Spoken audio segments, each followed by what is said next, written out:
கண்களின் தண்டனை காட்சி வழி, காட்சியின் தண்டனை காதல் வழி. கண்களின் தண்டனை காட்சி வழி, காட்சியின் தண்டனை காதல் வழி. காதலின் தண்டனை கடவுள் வழி.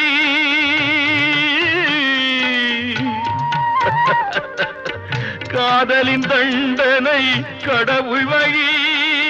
கடவுளை தண்டிக்க என்ன வழி?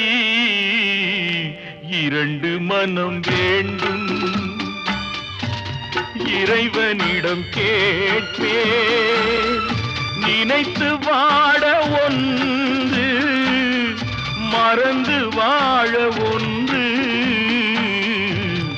இரண்டு மனம் வேண்டும்.